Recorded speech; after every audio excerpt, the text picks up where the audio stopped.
Do you know what the most painful chapter in American history is? Not the Civil War, not the Trail of Tears, not Wounded Knee. This. In 1837, a steamboat arrived on the Missouri River. It carried smallpox.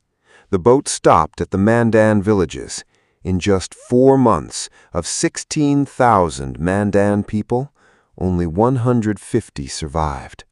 A father buried his child, then died himself. A mother held her infant to her chest and died with her. Village after village fell silent, empty, gone. The most astonishing thing? They are still here. Today we tell their story. The Mandan, who called themselves Numakiki, meaning people, were one of the most sophisticated and remarkable nations in North America. Their homeland sat along the Missouri River in what is now North Dakota, a unique landscape where the vast prairie met the fertile river valleys of the Missouri. The Mandan were not nomads. They lived in large, permanent earth lodge villages, engineering masterpieces that could house over 40 people. Their villages were built on high bluffs above the Missouri River, strategically protected and perfectly positioned for trade. They were the most skilled farmers on the Great Plains. They grew corn, beans, squash, and sunflowers in such abundance that their villages became the greatest trading centers on the Missouri River.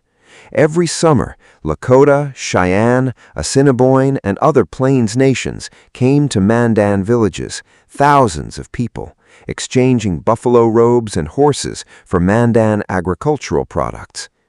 Their culture was extraordinary. Their Okipa ceremony, a 4-day sacred ceremony retelling the story of creation, so astonished the artist George Catlin that he traveled specifically to witness it in 1832. He painted hundreds of portraits of Mandan people, portraits that would become the only visual record of a civilization on the verge of destruction.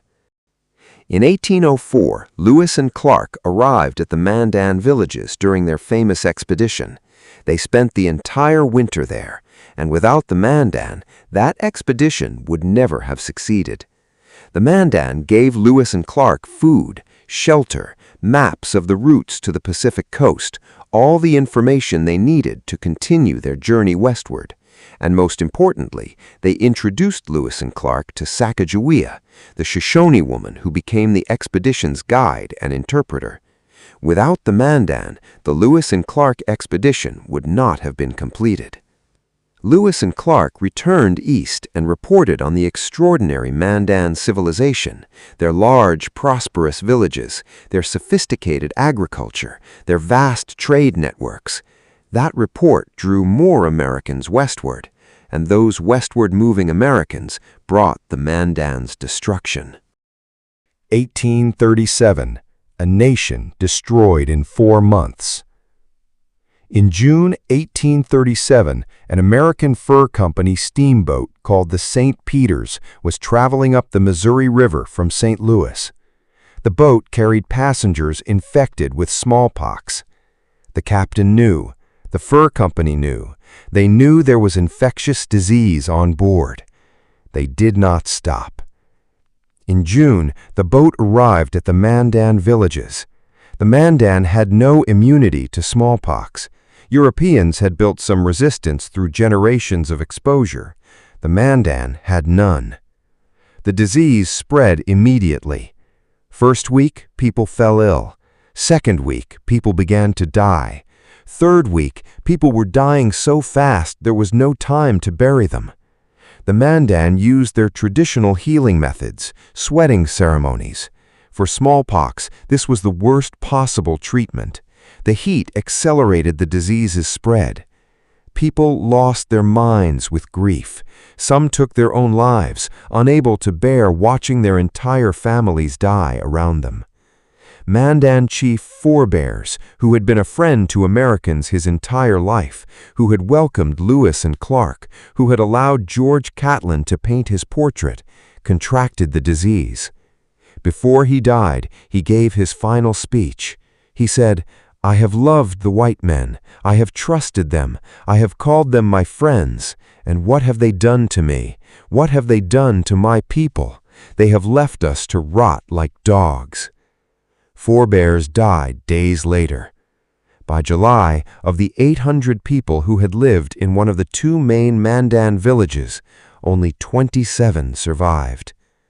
By October, of 16,000 Mandan people, only 150 remained.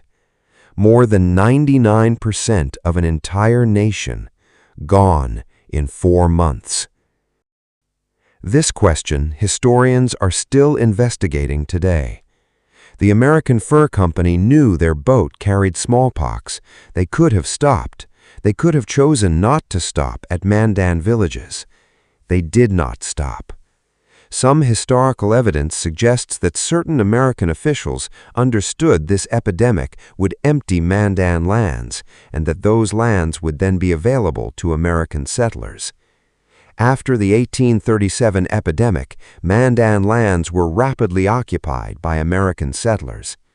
Whether it was deliberate, that question may never be fully answered, but the result was the same: a complete civilization nearly erased in 4 months. But the Mandan are still here. But 150 people survived, and they did not give up. The surviving Mandan united with the Hidatsa and Arikara nations, 3 devastated peoples coming together to survive as one. Today, they are known as the 3 affiliated tribes, the MHA Nation, Mandan, Hidatsa, and Arikara, a federally recognized sovereign nation on the Fort Berthold Reservation in North Dakota. Their language, which by the 1980s was spoken by only a handful of elderly people, is being revived. Young Mandan are learning the words of their ancestors. Their Okipa ceremony, nearly lost after the 1837 epidemic, has been restarted, passed from generation to generation by those who refused to let it die. From 150 survivors, the MHA Nation today has over 16,000 enrolled members. They came back to the same number they started with. 16,000 people, 4 months. Only 150 survived. But those 150 people did not give up. They rebuilt, they survived, they brought their nation back. From 150 to 16,000 again. This is not a story of defeat. This is a story of a people who lost everything and came back anyway. If this story moved you, share this video so more people can know the truth about the Mandan Nation. Follow the page for more untold stories of Native American history. And tell me in the comments, which Native American tribe do you want to see next?